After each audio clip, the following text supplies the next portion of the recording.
Hello everyone, the commerce professor में आपका स्वागत है। आज हम बिजनेस स्टडीज के चैप्टर 1 के और टॉपिक्स करेंगे जो कि है लेवल्स ऑफ मैनेजमेंट, जिसमें हम पढ़ेंगे टॉप लेवल, मिडिल लेवल और लोअर लेवल। एंड फिर हम पढ़ेंगे फंक्शंस ऑफ मैनेजमेंट, जिसमें हम मैनेजमेंट के all functions, planning, organising, staffing, directing और कंट्रोलिंग के बारे में पढ़ेंगे। सो ये वीडियो बहुत इंपॉर्टेंट होने वाली है, इसलिए इस वीडियो को लास्ट तक देखना। और इससे पहले 3 वीडियोस बिजनेस स्टडीज की आ चुकी है, आप वो भी जरूर देखिएगा। आपको मेरे चैनल पर बिजनेस स्टडीज क्लास 12 के नाम से प्लेलिस्ट मिल जाएगी, और इस वीडियो के लास्ट में भी मैं बिजनेस स्टडीज की प्लेलिस्ट डाल दूंगा, तो आप वहां से भी देख सकते हैं। तो आइए अब बिना किसी देरी के वीडियो को शुरू करते हैं। सबसे पहले हम पढ़ते हैं लेवल्स ऑफ मैनेजमेंट। जब भी हम किसी बिजनेस या ऑर्गेनाइजेशन को देखते हैं तो हमें समझ आता है कि सभी लोग एक ही टाइप का काम नहीं करते। सभी के डिफरेंट रोल्स और रिस्पॉन्सिबिलिटीज होती है जिन्हें वो एफिशिएंटली मैनेज करते हैं। मैनेजमेंट को अलग अलग लेवल्स में डिवाइड किया गया है। इन लेवल्स का मेन पर्पज होता है कि ऑर्गेनाइजेशन के ऑब्जेक्टिव्स को एफिशिएंटली अचीव किया जा सके और हर एक इंसान अपनी रिस्पॉन्सिबिलिटी को समझकर उस पर काम करे। मैनेजमेंट में ये 3 मेन लेवल्स होते हैं: top level management, middle level management और लोअर लेवल मैनेजमेंट। हर लेवल की अपनी यूनिक रोल और इम्पोर्टेंस होती है। चलिए इन लेवल्स को एक एक करके डिटेल में समझते हैं। सबसे पहले और सबसे हाईएस्ट लेवल है टॉप लेवल मैनेजमेंट। ये लेवल ऑर्गेनाइजेशन के लीडर्स और हाईएस्ट अथॉरिटी के लोगों से बना होता है, जैसे CEO, chief executive officer, board of directors, president और मैनेजिंग डायरेक्टर। इनका काम पूरे ऑर्गेनाइजेशन को लीड और कंट्रोल करना होता है। ये आपके सामने लिस्ट है। टॉप लेवल मैनेजमेंट में आते हैं board of directors, chief executive officers, chief financial officers, president, vice president, managing director और जनरल मैनेजर। अब हम टॉप लेवल मैनेजमेंट के फीचर्स पढ़ते हैं। सबसे पहला फीचर है goal setting. Top level management organisation के लॉन्ग टर्म गोल्स और ऑब्जेक्टिव्स को सेट करता है। फॉर एग्जाम्पल, अगर एक मोबाइल मैन्युफैक्चरिंग कंपनी के सीईओ डिसाइड करते हैं कि अगली 5 साल में उनकी कंपनी ग्लोबल मार्केट में टॉप पोजीशन अचीव करेगी, तो ये गोल सेटिंग के अंदर आता है। किसी भी ऑर्गेनाइजेशन के goals top level management set करता है। उसके बाद आता है पॉलिसी मेकिंग। गोल के साथ साथ टॉप लेवल मैनेजमेंट ऑर्गेनाइजेशन की पॉलिसीज और फ्रेमवर्क्स भी डिजाइन करता है। For example, board of directors एक बैंकिंग कंपनी में डिसाइड करते हैं कि कस्टमर सर्विसेज पॉलिसीज कैसे होंगी, जैसे इंटरेस्ट रेट्स और लोन अप्रूवल गाइडलाइंस। ये पॉलिसीज कंपनी के लिए डेली ऑपरेशंस को गाइड करती है। उसके बाद आता है resource allocation. Top managers resources को एफिशिएंटली एलोकेट करते हैं, जैसे कि एक हॉस्पिटल का मैनेजिंग डायरेक्टर डिसाइड करता है कि मेडिकल इक्विपमेंट खरीदने के लिए कितना बजट एलोकेट होगा और कहाँ स्टाफ की जरूरत है। इससे रिसोर्सेज का बेस्ट यूज एंश्योर होता है। उसके बाद आता है अकाउंटेबिलिटी एंड सुपरविजन।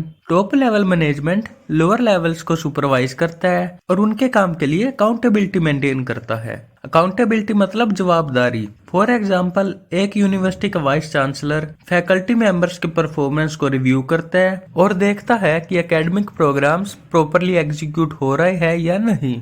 उसके बाद आता है पब्लिक रिलेशंस। ये लोग ऑर्गेनाइजेशन की एक्सटर्नल रिलेशंस मैनेज करते हैं, जैसे गवर्नमेंट, मीडिया और पब्लिक साथ इंटरेक्शन। फॉर एग्जाम्पल, एक कंपनी सीईओ मीडिया में प्रेस कॉन्फ्रेंस कंडक्ट करता है, जहां वो कंपनी के नए प्रोडक्ट्स के बारे में बताता है और ऑर्गेनाइजेशन की पॉजिटिव इमेज बनाता है।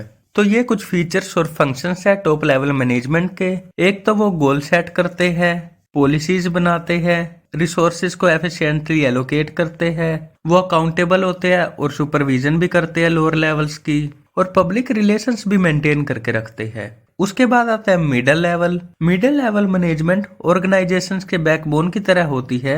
ये लोग टॉप लेवल मैनेजमेंट के डिसीजंस और पॉलिसीज को इम्प्लीमेंट करते हैं और लोअर लेवल मैनेजमेंट को गाइड और कोऑर्डिनेट करते हैं। इस लेवल में डिपार्टमेंट हेड्स और ब्रांच मैनेजर्स जैसे लोग आते हैं। ये आपके सामने मिडिल लेवल मैनेजमेंट्स की लिस्ट है। इसमें आते हैं department heads, branch managers, plant managers, regional managers, project managers और डिवीजन मैनेजर्स। इसके अलावा डिपार्टमेंट हेड, डिविजनल हेड और एग्जीक्यूटिव ऑफिसर भी इसमें ही आता है। आप एक बात याद रखना कि जनरल मैनेजर को छोड़ के सारे मैनेजर्स मिडिल लेवल मैनेजमेंट में आते हैं। आइए मिडिल लेवल मैनेजमेंट के भी कुछ फीचर्स एंड फंक्शंस देखते हैं। तो सबसे पहले आता है implementing policies. Middle level management top level management की पॉलिसीज को इम्प्लीमेंट करते हैं। फॉर एग्जाम्पल, अगर बोर्ड ऑफ डायरेक्टर्स डिसाइड करते हैं कि नई मार्केटिंग स्ट्रेटेजी लॉन्च होगी, तो मार्केटिंग मैनेजर उस स्ट्रेटेजी को इम्प्लीमेंट करने के लिए प्लानिंग और एग्जीक्यूशन करता है। उसके बाद आता है कोऑर्डिनेशन। मिडिल लेवल ऑर्गेनाइजेशन के डिफरेंट डिपार्टमेंट्स के बीच में कोऑर्डिनेशन इस्टेब्लिश करता है। जैसे कि एक फैक्ट्री में प्रोडक्शन मैनेजर इंश्योर करता है कि मैन्युफैक्चरिंग डिपार्टमेंट और क्वालिटी कंट्रोल डिपार्टमेंट आपस में मिलकर काम करे ताकि क्वालिटी स्टैंडर्ड्स मेंटेन हो। उसके बाद आता है motivating employees. Middle level management employees को मोटिवेट करते हैं और उनकी परफॉर्मेंस को इम्प्रूव करने की कोशिश करते हैं। फॉर एग्जाम्पल, एक सेल्स मैनेजर अपनी टीम को इंसेंटिव्स या रिवॉर्ड्स ऑफर करता है ताकि सेल्स टारगेट्स अचीव किए जा सके। उसके बाद आता है रिपोर्टिंग टू टॉप लेवल। ये मैनेजर्स टॉप लेवल मैनेजमेंट को रिपोर्ट करते हैं और उनको कंपनी की परफॉर्मेंस के बारे में अपडेट देते हैं। फॉर एग्जाम्पल, एक ब्रांच मैनेजर हेड ऑफिस को मंथली रिपोर्ट्स भेजता है जिसमें ब्रांच की परफॉर्मेंस और प्रॉब्लम्स हाईलाइट की जाती है। जैसे कि हमने ऊपर पढ़ा था, टॉप लेवल मैनेजमेंट अकाउंटेबल होता है पब्लिक के लिए, जबकि मिडिल लेवल मैनेजमेंट अकाउंटेबल होता है टॉप लेवल मैनेजमेंट को। उसके बाद आता है resources allocation and supervision. Middle managers resources को एलोकेट करते हैं और इंश्योर करते हैं कि उनका प्रॉपर यूज किया जा सके। जैसे कि एचआर मैनेजर एम्प्लॉयज को ट्रेनिंग और डेवलपमेंट रिसोर्सेज प्रोवाइड करता है ताकि वर्कफोर्स ज्यादा प्रोडक्टिव हो सके। एंड उसके बाद आता है lower level management. Lower level management ground level पे ऑपरेशंस को हैंडल करता है। ये सुपरवाइजर्स, फोरमैन, सेक्शन लीडर्स और टीम लीडर्स से मिलकर बनता है। ये लोग डायरेक्टली वर्कर्स को मैनेज करते हैं और उनकी डेली एक्टिविटीज को मॉनिटर करते हैं। लोअर लेवल को सुपरवाइजरी लेवल भी कहते हैं और इसमें आते हैं supervisors, team leaders, foreman, section heads और लाइन मैनेजर्स। इसके अलावा इसमें सब डिपार्टमेंट एग्जीक्यूटिव और क्लर्क भी आते हैं। आइए अब हम लोअर लेवल मैनेजमेंट के कुछ फीचर्स और फंक्शंस पढ़ते हैं। तो सबसे पहले आता है डायरेक्ट सुपरविजन।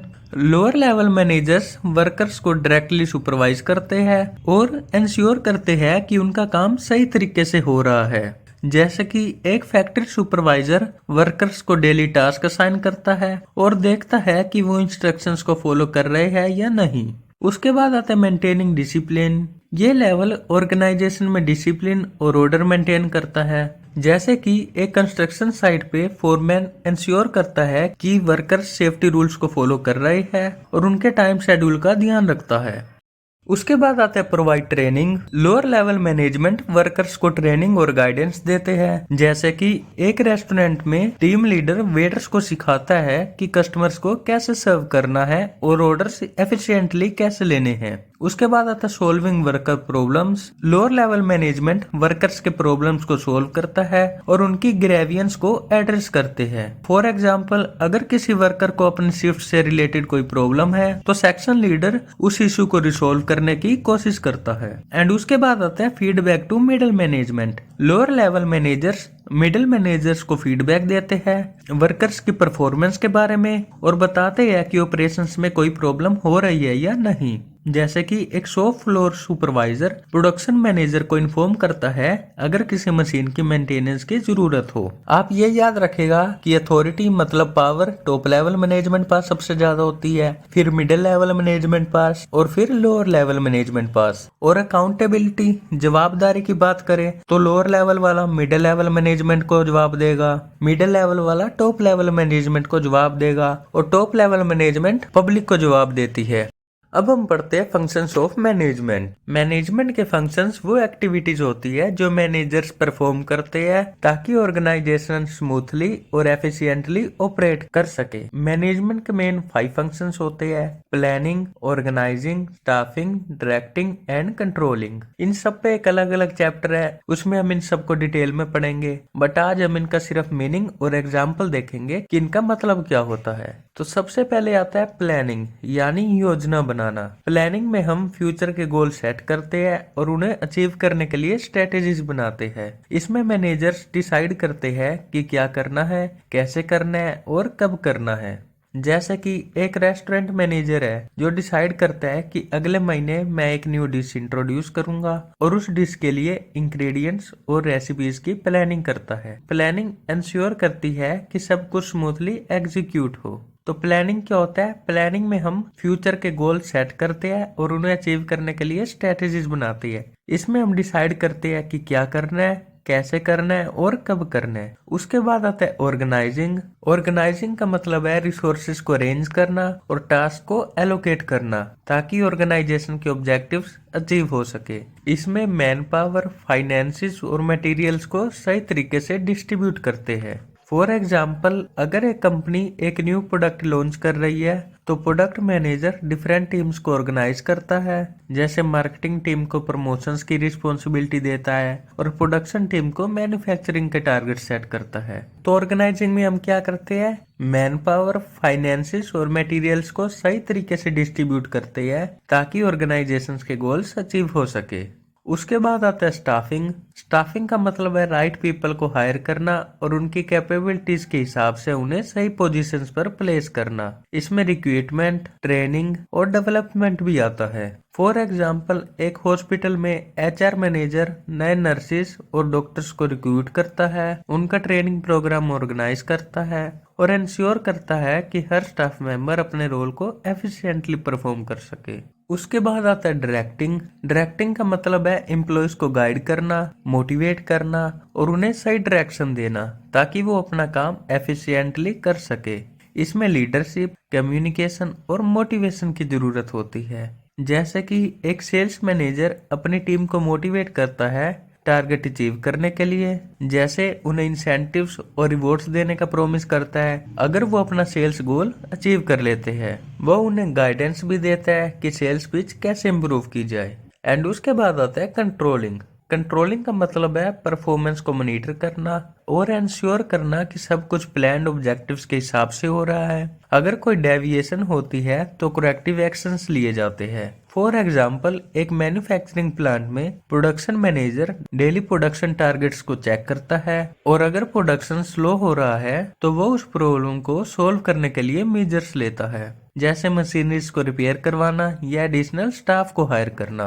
इन शॉर्ट, इसमें चेक किया जाता है कि जो हमने प्लानिंग की थी सब उसके हिसाब से हो रहा है या नहीं।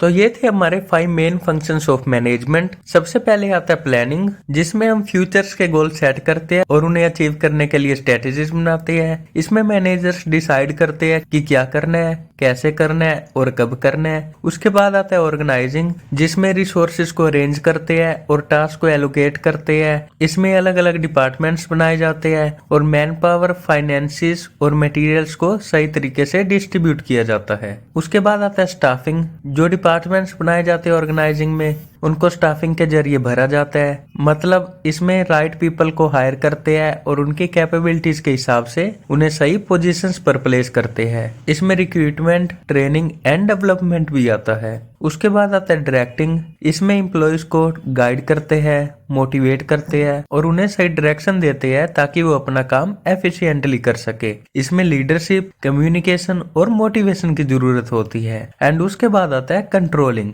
इसमें हम परफॉर्मेंस को मॉनिटर करते हैं और इंश्योर करते हैं कि सब कुछ प्लान्ड ऑब्जेक्टिव्स के हिसाब से हो रहा है। अगर कोई डेविएशन यानी प्रॉब्लम होती है तो करेक्टिव एक्शंस लिए जाते हैं। सो ये था हमारा आज का टॉपिक। आई होप आपको ये वीडियो यूजफुल लगी होगी। अगर आपको ये वीडियो यूजफुल लगी तो इस वीडियो को लाइक करना मत भूलिएगा, अपने दोस्तों के साथ शेयर कीजिएगा, कमेंट में अपना फीडबैक बताइएगा। और अगर आप कॉमर्स बैकग्राउंड से है और ऐसी और वीडियोस देखना चाहते हैं तो इस चैनल को सब्सक्राइब करना मत भूलिएगा। जल्द मिलेंगे आपको किसी नई वीडियो के साथ, तब तक के लिए थैंक यू।